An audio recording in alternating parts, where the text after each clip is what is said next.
처음 해봐가지고 모르겠습니다.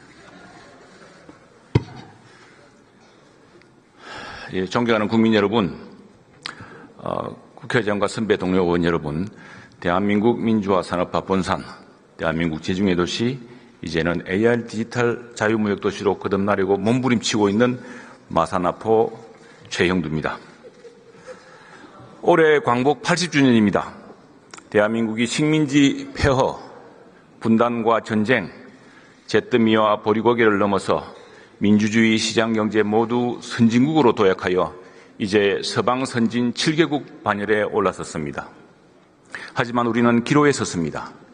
한때 선진국이었던 남미 국가들이 연이은 탄핵과 부패, 분열로 추락하는 일이 남의 일 같지 않다고 국민들은 걱정하고 있습니다. 전 세계가 관세전쟁, AI 기술 경쟁 중입니다. 일본의 이시바 총리를 궁지에 몰았던 일본의 야당은 이런 관세 전쟁 앞에서 정쟁을 자제하고 있습니다. 법무부 장관님 나오십시오.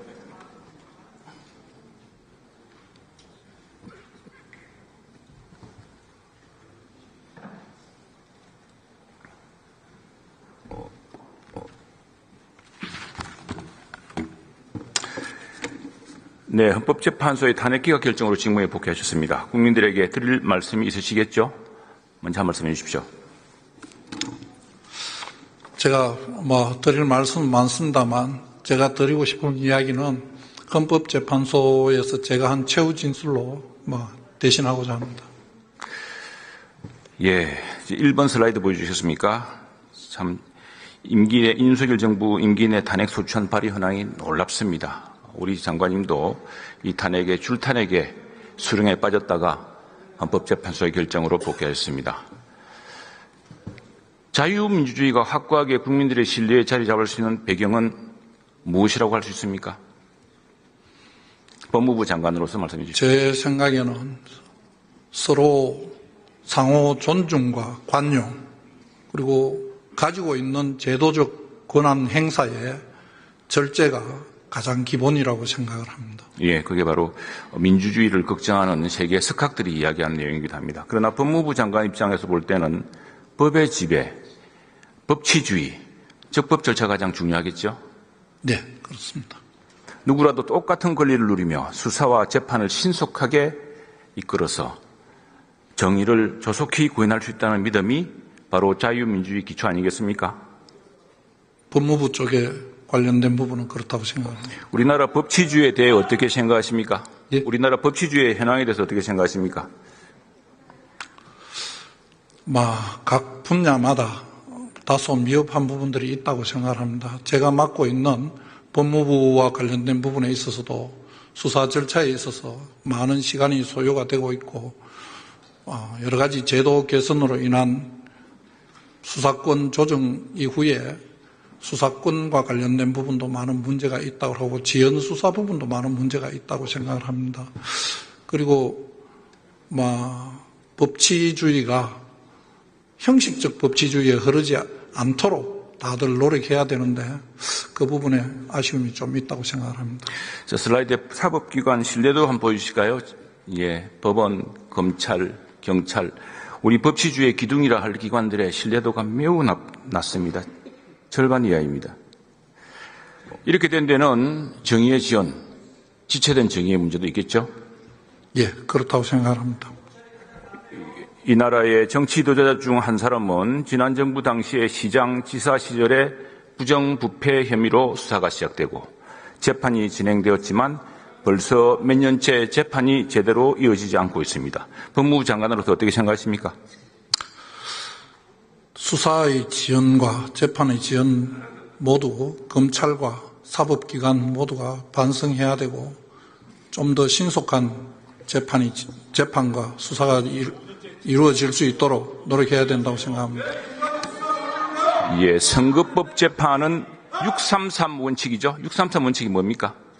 선거법에 그렇게 규정되어 있는 것으로 알고 있습니다. 633이 뭡니까? 1심, 2심, 3심 합해서 633으로 알고 있습니다. 그렇게 해야지만이 공정선거를 이룰 수가 있겠죠. 거짓말로 선거에서 당선된 사람을 제책할 수가 있겠죠. 그런 취지로 만들어진 것으로 알고 있습니다. 예, 그래서 후보 자격이 없는 사람을 빨리 공직에서 끌어내릴 수가 있겠죠.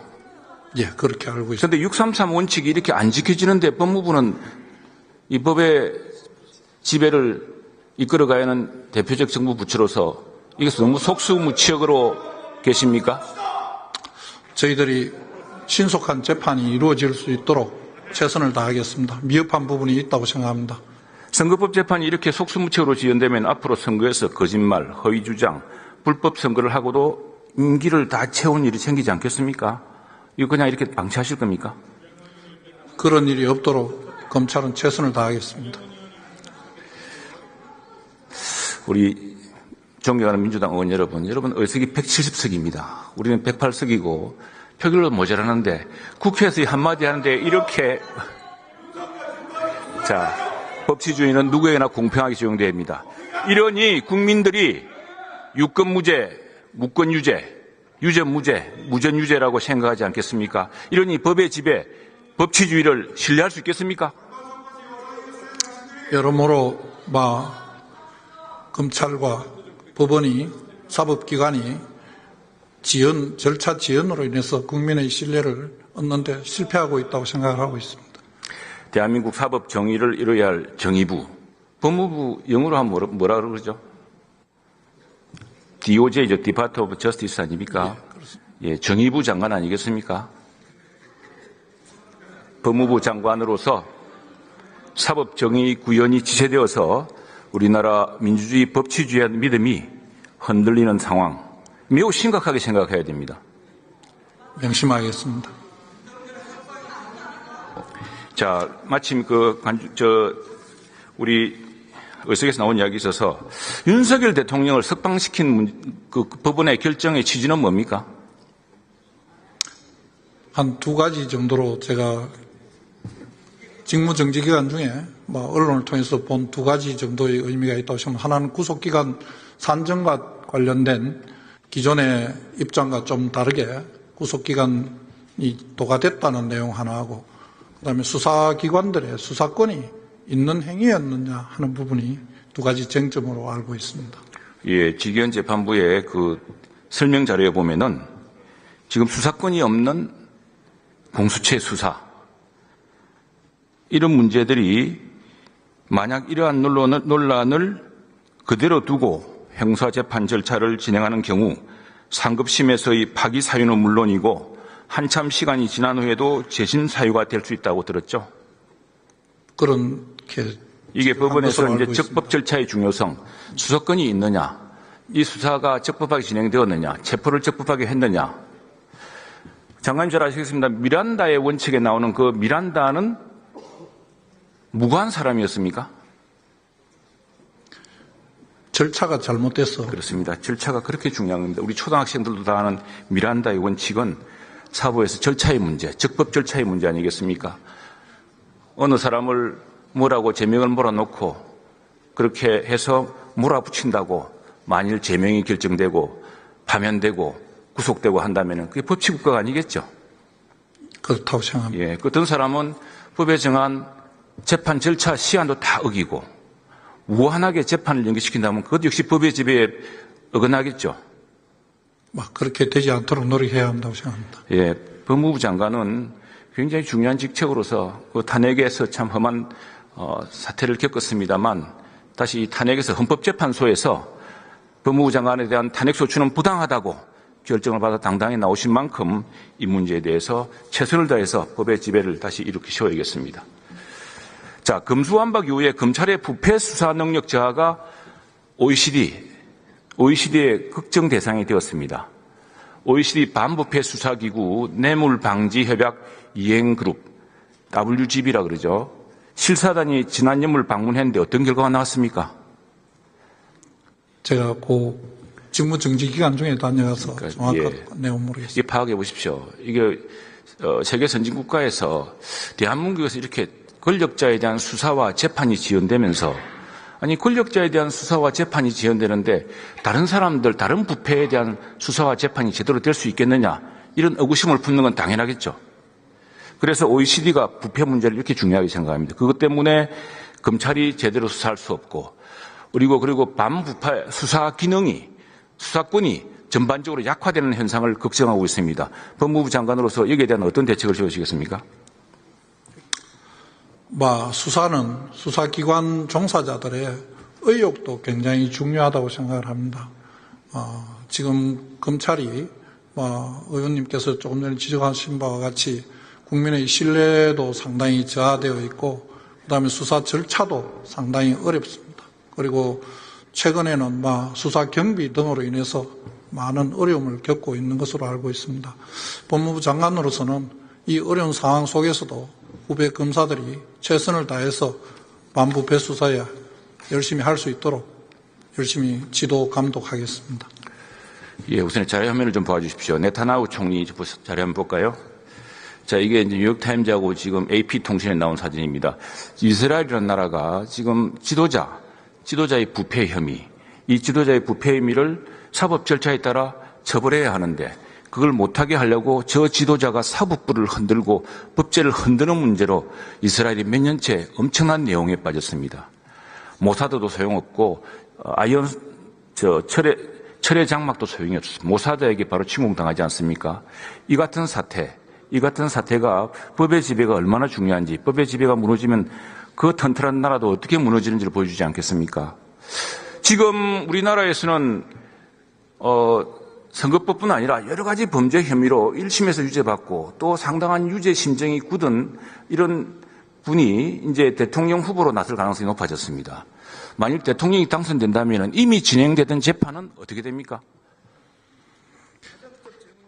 그 부분도 저희가 소추 면제 조항에 소추라는 개념에 어디까지 포함할 것인가 하는 부분에 다양한 의견이 있는 것으로 알고 있습니다. 의원님께서 말씀하시는 부분은 가정을 전제로 말씀하시니까 제가 적답을 드리기는 좀 어렵습니다. 우리 국회가 걱정해야 될 게 저런 대목입니다. 저렇게 정말 강구하던 나라, 사방이 적으로 둘러싸여서 국가안보에 관해서는 똘똘 뭉쳤던 나라도 바로 저런 사법부에 대한 신뢰, 사법 리스크를 들기 위해서 국가 지도자가 사법 시스템을 흔들면서 나라가 얼마나 큰 혼란에 빠졌는지를 한번 명심해야 될 시기 같습니다. 자, 예. 이제 재판 받고 있지 않습니까? 주장이지 않습니까? 자, 이제 개헌은 시대적 사명이 되었습니다. 지금 오늘 총리도 안 오시고 해서 이 개헌에 관련되면 정부 부처는 어디입니까? 주무부처가?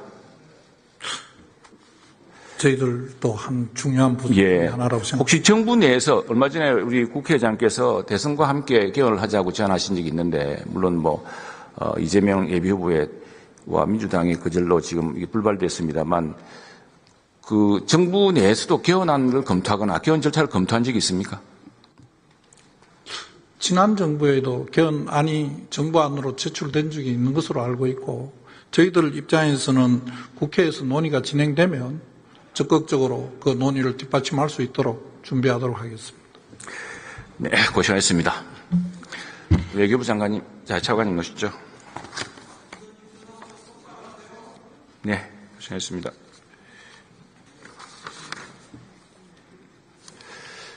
예. 차관님, 러시아의 침공으로 시작된 우크라이나 전쟁에 좀처럼 포승이 먹고 있지 않습니다.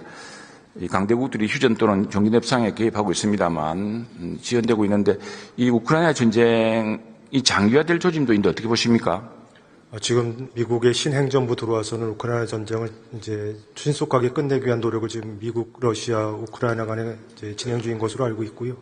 현재로서는 아직 크게 진전은 없는 것으로 알고 있습니다. 우크라이나 전쟁이 장기화되면 우리에게는 어떤 리스크가 발생합니까? 지금 북한과 러시아의 밀착, 이로 인한 새로운 군사 무기 기술의 이전 등이 그리고 또 하나 북한의 젊은 병사들이 우크라이나 전장에서 목숨을 잃은 그 피해 대가로 북한에게 부당한 대가가 지급되는 이런 문제가 심각해질 것 같은데 어떻게 보고 있습니까? 네, 우크라이나 전쟁 관련해서 우리의 가장 큰 우려 사항은 러시아와 북한 간의 불법적인 군사 협력이 되겠습니다.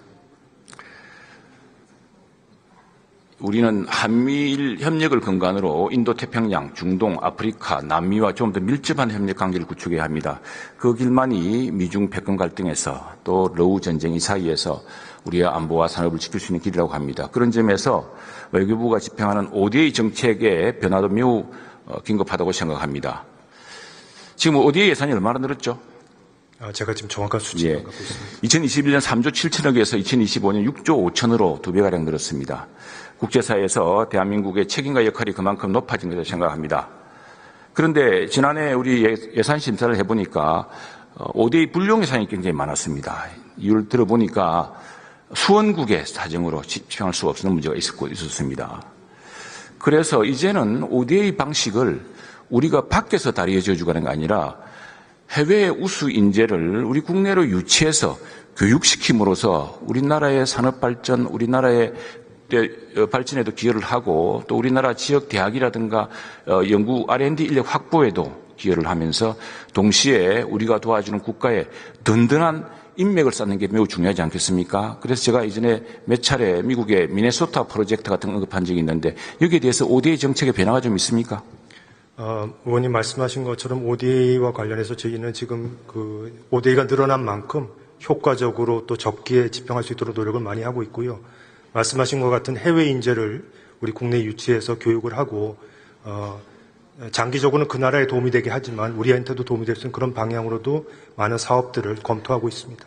네, 아시안 국가의 협력이 특히 중요했습니다. 한 아시안 협력의 사업으로서 지금 카이스트가 아시안 공학 기술원을 만들어서 우리나라 제조기업에 필요한 우수한 연구개발 인력을 아시안 국가의 최우수 공대 졸업생으로 유학을 받아서 ODA 자금으로 공부를 시키자고 합니다. 여기에 대해서 경남이 캠퍼스와 또 경남의 거대 제조기업들이 그 육성 지원을 하겠다고 합니다. 여기에 대해서 외교부가 아시안 국가의 의견을 타지해 본 적이 있습니까? 네, 우선은 의원님 작년부터 이 말씀 주셔서 저희가 우선은 그 한아세안 협력기금에 이 사업을 할 수 있는 재원을 조성하는 게 먼저인데요. 그래서 예산 당국하고 작년에 많이 협의를 했습니다만 올해 예산엔 반영이 되지 않았습니다. 일단 예산 당국과 협의를 거쳐서 재원이 확보가 되면 아세안 국가들하고도 협의를 해서 한아세안 협력기금을 집행하는 방향으로 노력을 하고자 합니다. 네, 새 정부에서 한 아시안 정상회의에서 이 문제가 제일 주제로 다뤄줄 수 있도록 노력해 주십시오. 알겠습니다. 감사합니다. 네.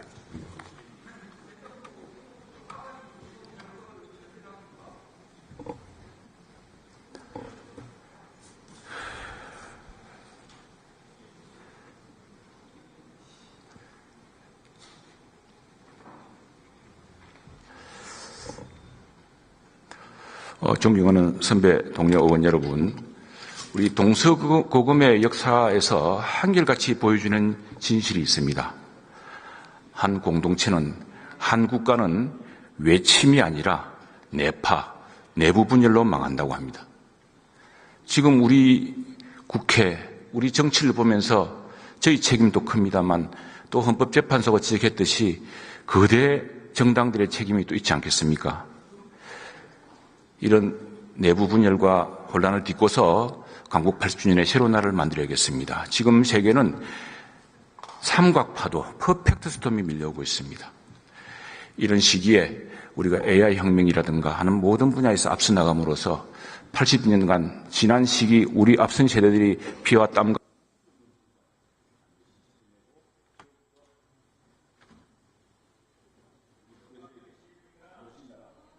세계에 자랑할 만한 세계에 꼭 필요한 나라 함께 만들어가겠습니다. 그래서 대한민국 국회가 분열의 전당이 아니라 통합과 미래의 전당으로 함께 만들어 주시기를 간곡히 부탁드립니다.